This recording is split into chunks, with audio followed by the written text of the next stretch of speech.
All right, good afternoon, everybody. Welcome. Thanks for joining us. So today we're going to do something a little different. We've got Shay McLam, and multi-talented and multi-hatted meteorologist and EM expert. So anyway, she's got a lot of interesting sites and a knack for being able to data mine or to keep up through social media or other locations and sites what's going on as far as any type of significant EM event or weather event for that matter. So after talking to her, when William and I did a review and stuff, we thought it'd be a good idea to have her share that with everyone so that we can use those tools, and in particular for the Met team, since part of our responsibility when we are on watch and working is to keep a handle on things so we can give EM a heads up if there's something significant that's happening. So that's pretty much the focus of this today. And with that, I'm going to go ahead and turn it over to Shay. Thanks, Brian. Thanks for having me today. I wouldn't call myself an expert. I would say more quick to adapt than anything else. This is just kind of the stuff that I've figured out on a day-to-day basis, being on the watch and then helping out Lisa with the hurricane activations and helping Keith out the past few years. So this is kind of something that I've figured out, and then when Michael was helping me out with some EM stuff, talked to him about it and showed him some of the tricks and sites that I found very useful. So let's see if we will click for me. Here we go. So social media, basic definition, it's just a website or some kind of application that allow people to either create or share content or participate in social networking. It can be used professionally or unprofessionally. I usually keep my stuff pretty professional anyway. So a lot of my stuff that I have screen captures on later on, it's through my personal account, but you'll see how I use it. So the creating and sharing content is really the biggest piece of what I use during the day as we're on the watch. We can go and look for warnings and storm reports on social media. A lot of information regarding evacuations and shelters come up through social media. School closures and things that EM would definitely need to know and clients would like to know as soon as they happen can be found through social media fairly quickly after they're issued. And then it's not just the general public, but you have a lot of local media, National Weather Service, a lot of local first responders and emergency management agencies that are also on social media now, either exploring it or utilizing it on a daily basis. So overall, that gives us a really good sense of situational awareness, either on a day-to-day basis or during a high-impact event. Why use social media? This has kind of been like the bigger list of the pros that a lot of the agencies have looked into and decided to move forward on. I've got some quotes about FEMA and how they use it, and the National Weather Service, how they use it to build their weather-ready nation. And you can see social media is so quick with how everything can be updated. So you can have an evacuation order issued and have it to thousands upon thousands of people within just a few minutes. So that's really attractive to these agencies during high-impact events. Very easy sharing. You can use multi-faceted media formats on them. You can verify information fairly easily. You just have to be very careful in how you do it. And you can also use it for outreach on the quieter days. So when I was at the National Weather Service for a little piece of time during my last semester of undergrad, they actually brought us in to do some training on warning verification. And this is a little different than what we do on the day-to-day basis with the Met Team Watch. But you can see these are slides from that training that we had. A lot of that focused on the social media, using Facebook or Twitter, even ways to find weather reports or find ways to get weather reports after a severe weather event. And not only was this important for us, but this is something that's been implemented through a bunch of different weather forecast offices throughout the U.S. A really cool resource that I found, a lot of the videos that we had to watch for the National Weather Service training that we had was through the Warning Decision Training Division of the National Weather Service. They actually have a playlist on YouTube that has a bunch of different videos regarding different social media sites and resources and how they can be used for National Weather Service purposes. Granted, what we do is a bit different than what the National Weather Service does, but we can still take a lot of these and apply them to what we do on a day-to-day basis. So they've got videos for using Facebook and Facebook Live. Sadly, we don't have the Facebook Live map anymore. They took that away a few months ago, but there are still ways that you can kind of access those live videos, and that's kind of like a live stream. So it's really cool for press conferences or any sorts of live feed information that would be really important for a high-impact event or an EM event. Using Twitter and TweetDeck. TweetDeck is my personal favorite, and I'll actually go through and show you guys how I use that after the slides. Instagram and Periscope are a bit more of an experimental platform, so I'll kind of briefly touch on them, as well as Nextdoor. Some agencies have begun to use them, but since they're smaller and not as savvy like Facebook and Twitter, they're a bit smaller in their expanse. YouTube's a really good spot to find a lot of live streams, and that's what we've been able to integrate into the Intelligence Center. So a few of those feeds, if you actually look at where they're sourced from, most of the time they're from YouTube. And then Waze is kind of like Google Maps, but it's more of a socially edited and adapted software. So that's really cool, especially during hurricane events, to use that to look into road closures. So this is the information verification tool that I was taught when I first started my academic career. It's a wonderful acronym, and when you have it like mentally ingrained, it can take just a few seconds to do. And so whenever you come across a piece of information, you always want to kind of evaluate it and see if it's something that's worth passing on or if it's just something that should be disregarded. And a lot of the times, as you're going through this mentally, you're going to find that you can either utilize it, disregard it, but the most important piece is usually the seeking additional sources. So that's usually what I do before I pass anything on to EM is, do I see this elsewhere? Do I see this coming up a lot more? Is it something that's more important? And I can confirm it, even though it might not be initially posted by someone who I would consider a credible source. I can go and try to find it through a credible source and find the initial point of information, whether it be a press release or a statement from a local sheriff's office department or a fire department.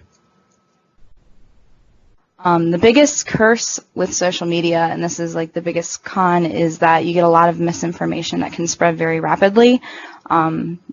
Especially this is a problem on Facebook for us meteorologists, our social mediaologists, the folks that love weather so much that they want to open up their own page and talk about weather there, but they don't have the credentials and the backgrounds to really do so on the scientific level that we do. So these users tend to share a lot of different information. It can be official information, but what can really be difficult to deal with is their own content or their own take on a forecast. And so during winter weather season especially, we have a lot of this to deal with people sharing model output for like 300 hours out that shows this massive coastal storm with snow everywhere. And then our clients start to see that, it starts to hit the media, and then we have to go into the defensive and say, no, it doesn't work that way. Let's take a more scientific approach. So you always want to proceed with caution as you're using social media to do your data mining, whether it's for the meteorology side or for the emergency management side. It's always great to kind of use a starting source and trace your way back and see if you can verify the information that way. But always keep in mind that official sources can also accidentally spread misinformation, especially during high-impact events, and we see that quite a bit with LSRs or local storm reports as they start to come in. So I kind of broke down some of the sites that I mentioned earlier, so kind of into a pros and cons with a few screen captures that I was able to gather during the past 2 weeks when we weren't crazy busy with a massive system in the plains. So Facebook, it's kind of a good place to start for a general sense. You have a very large EM, National Weather Service, and media presence, but what really hurts Facebook's, I guess, utility is that a lot of the algorithms that they have running Facebook hide posts or limit what you can see at certain times, so you're not seeing it in a very timely manner. And there's a way that you can kind of fight that by constantly going up into the settings and clicking most recent, but that can become very burdensome, especially during a high impact event. And so I kind of use it as like a first overall glance, or if I want to go have a discussion with someone, this is where I'll usually start. So you've got a few examples of some things I pulled up. So you've got the National Weather Service in Raleigh sharing a briefing that they posted to YouTube. So this is a video clip of one of their meteorologists speaking through a few slides, kind of like what I'm doing now, but giving a forecast somewhat in detail for the next, I guess, week that they had there. The next one, it was right after the tornadoes that went through Alabama earlier this month. And so what you're seeing is a state emergency management agency sharing a post from a county emergency management agency. And so you'll see a lot of that, especially during the higher impact events, say after a tornado or during a hurricane. The last one is just kind of like an infographic that was shared from the National Weather Service in Tallahassee regarding the tornadoes that went through. So you can get all kinds of information from that. You've got some other folks on there that I like to follow, and you've got different follow options on Facebook, which is really helpful.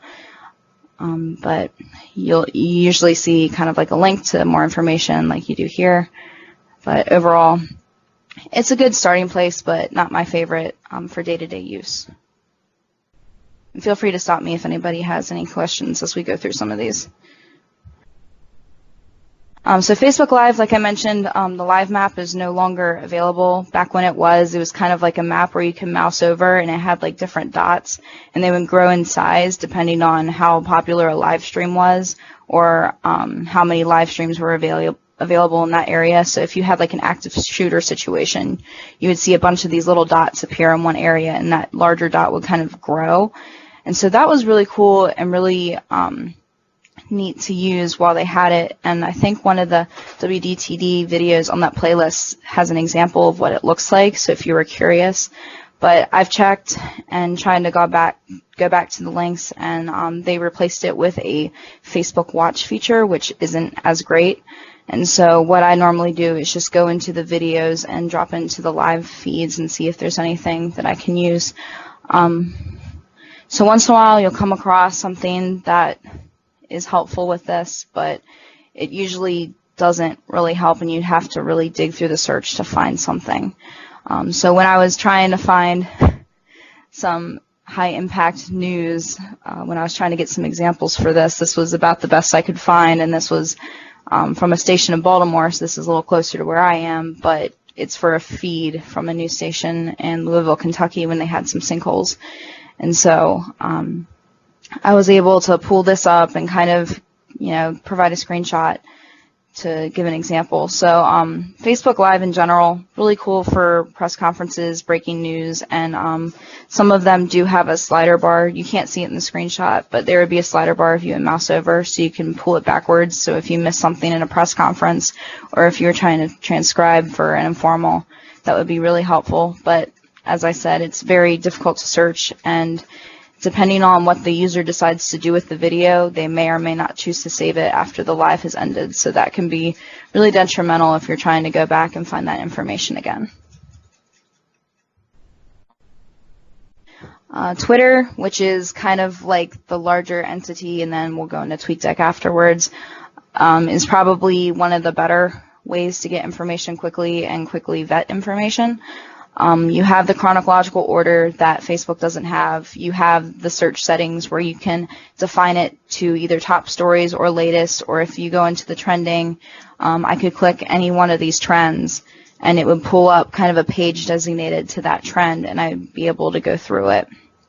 So it would be really helpful, once again, if we had a hurricane, chances are a lot of people would be talking about it, and I would be able to click, Hurricane Harvey or Hurricane Irma on that side and be able to pull up a bunch of information ranging from public posts to media posts, National Weather Service warnings, all that stuff that is really important for what we do. Really easy sharing and tagging. You can kind of see an example of this. They tag a user here, and then they use hashtags, which you can also click, and will also pull up a feed of that hashtag, the content that's in it.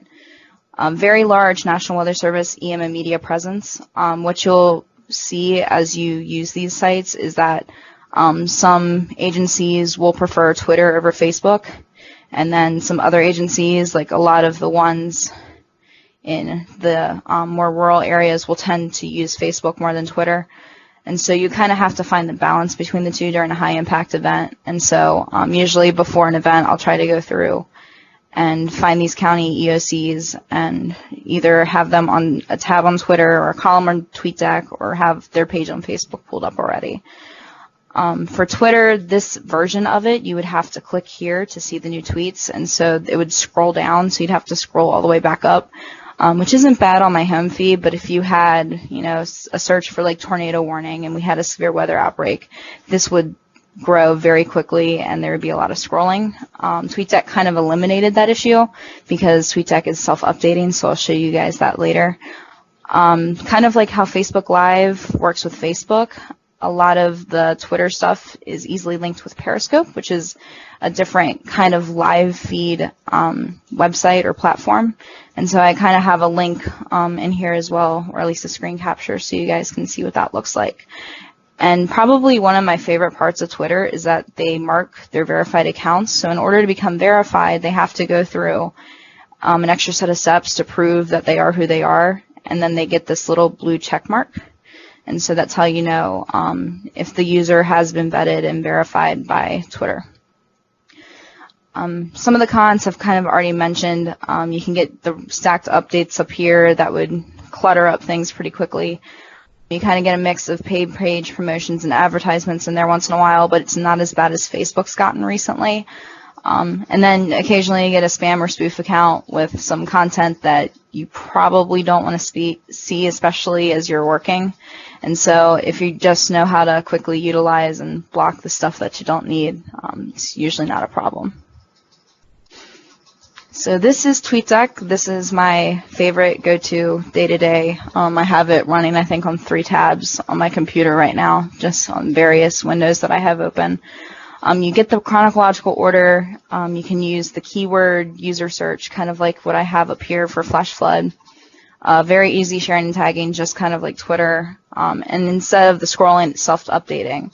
And so this would scroll automatically. But if I wanted to scroll, if I wanted to scroll down and see what was coming up, I could easily go back to the top by clicking this blue up here.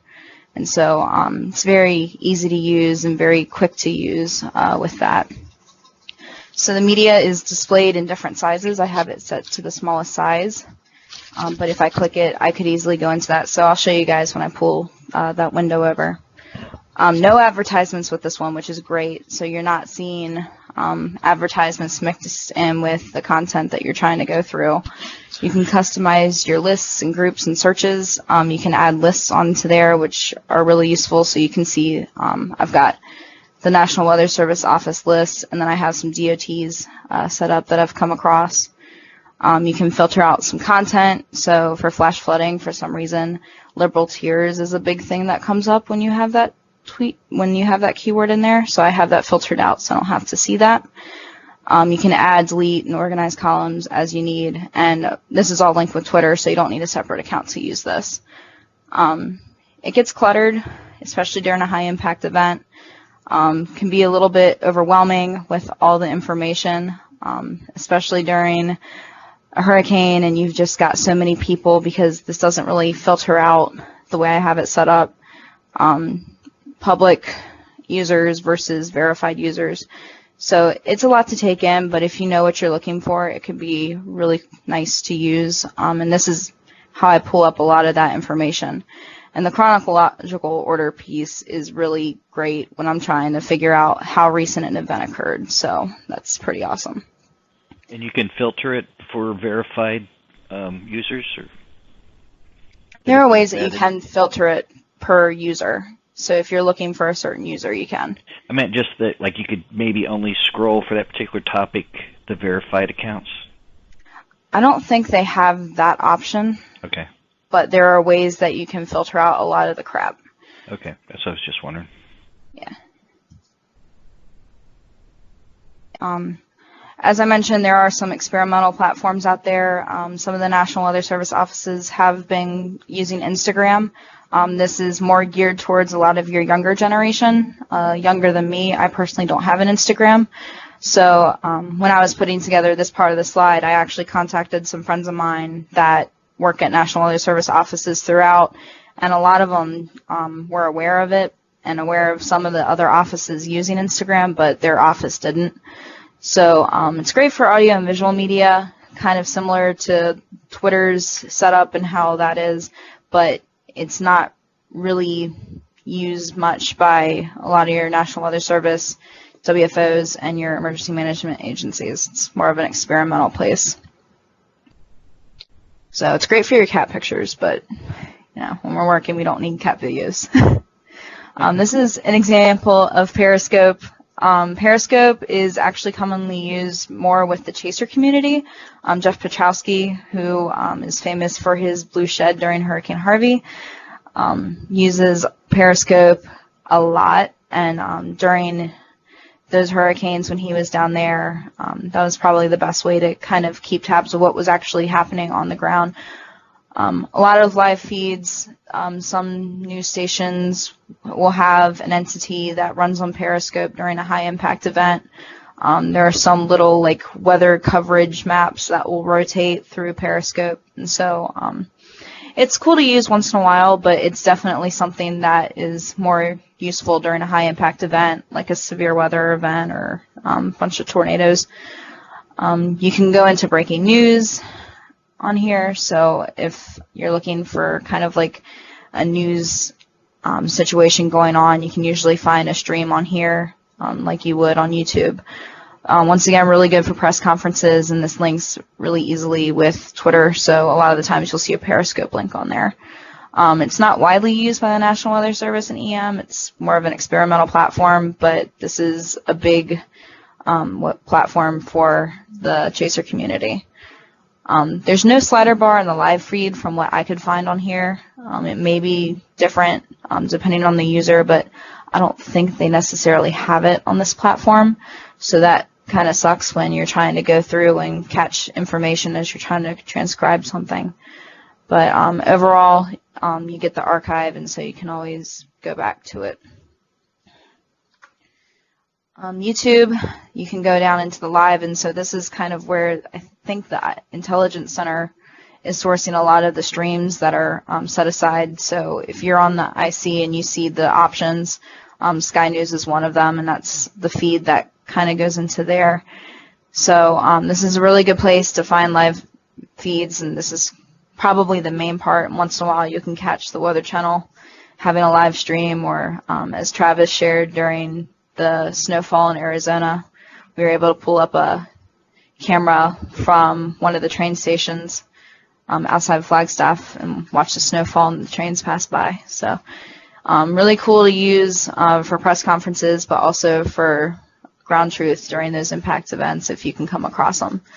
They're not widely used by a lot of National Weather Services office and emergency management agencies, but this is probably the most used kind of live streaming or video content that they have. YouTube's usually the first for them, and Periscope and Instagram fall behind. So some WFOs have accounts, some don't, but you can get the training videos from NWS WDTD here.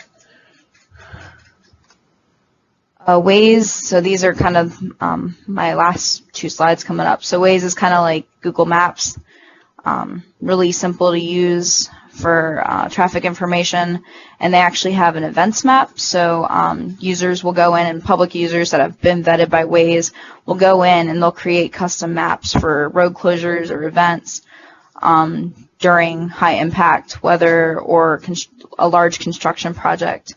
And so you can see that I pulled up Nebraska flooding because this is something that we've been dealing with over the past about 2 weeks now. And so we can just pull up all the road closures on here, and they've got a list of closures, and you can just click through. Some of them are accurate, some of them kind of drop off. So it really depends on how many people are maintaining them. During the smaller events, you only have a few people, so it's best used during your landfalling hurricanes when you have a lot more interest and a lot more people jumping on. And lastly, there's Nextdoor. So Nextdoor is something that I'm kind of new to myself. I have an account on there mainly to keep tabs on what's going on in my mother's community. It's much more of a neighborhood watch, although some agencies, as you can see MEMA over here, Maryland Emergency Management Agency, they have an account and they can post information that go to different neighborhoods. I haven't really been able to find a way to expand this outside of my mom's neighborhood because it's based on your address or the zip code in which you register. So it's not that great, although once in a while you'll see information from Nextdoor posted elsewhere that can be really useful for storm reports. So anyways, I just wanted to breeze through kind of like a general sense of some of the tools that are out there, but most importantly, I wanted to get to TweetDeck so you guys could, see how I use that, because that's really the biggest piece of what I do during the day. So I'm going to move this over here. And once again, this is all public information, so if something pops up, that does not reflect who I am. If it's questionable, it probably got shared or retweeted by someone, so it's just something that goes with being on social media. Anyways, this is what mine looks like. So I've got my home feed over here, which I have a bunch of news sources, the IEM bots, which are all automated National Weather Service accounts, some national media, all kind of mixed in there, some folks that I know that do meteorology, some National Weather Service offices, some emergency management agencies, kind of a mix of everything. So that's my general home feed, and so I can just scroll through, click back up to the top, and it'll bring me back up to the top. So this is the part that you'll kind of train on your own deal. So your home account, your home feed, that's kind of what you like, what you follow. So you're not necessarily following all these other things. This is the stuff that I follow. The next one is a list. So in Twitter, you can generate lists of different users. And so someone in the National Weather Service for that main account created a list with all of the NOAA and National Weather Service offices. So that's super important for us on our day-to-day operations, especially during high-impact events. Thankfully, today is not that bad, so a lot of them are running outreach initiatives today on social media. So here we've got a tweet from National Weather Service in Cleveland talking about tornadoes and enabling wireless alerts. Sometimes you can get forecasts up on here. They'll post snow maps occasionally here first before they update on the WFO pages. So it's really important to kind of keep an eye on this. And so when I found this list, it was of great help. Once in a while, you'll get a National Weather Service office to retweet something from local law enforcement or emergency management. So this one is just for no wake, so that's not important to any clients. I'm out in that area, and that's from Green Bay, so you can see the retweets. So this is Wakefield retweeting stuff for their outreach. So a bunch of different information, which thankfully it's quiet, so you just see a lot of that going on. The next one is the flash floods. So this is the one where I have a lot of filters applied. So in here you can see what I have filtered out. You can go into the content and exclude. You can do matching. You can show all tweets or tweets with different media in there. You can limit the language in which it's posted. You can include or exclude retweets. I usually keep them included. That way I get a bigger pool of information. And you can also restrict your timeline on there. You can geotag it. I do not have a geotag set to here, but if I wanted to put this so that only flash flood information was coming in from Kansas or Nebraska, I could easily create a geotag and have all of that information there and exclude others. And you can set your radius that way. You can select different tweet authors, but as Brian was asking, I don't think that you can select just verified. I think you'd have to mention them specifically. You can go through retweets or likes or replies, so it would have to have at least this much engagement in order for it to show up. I usually leave that blank. And then just some preferences with how it displays right here. So really easy. If there was a lot of information that I didn't need and I had already gone through it and I wanted to clear it, I can hit clear and it would clear that window. And then as more information pops up, it'll automatically update. The next one is another list. That's just some Department of Transportation accounts that someone had gathered. It doesn't include all of them, so I've kind of been evaluating this one, and I might build my own at some point when time allows. But it's nice to kind of keep an eye on road closures and whatnot. So if there's a larger interstate closure, sometimes it'll come up on here. This one is a specific user that I've added to the content list.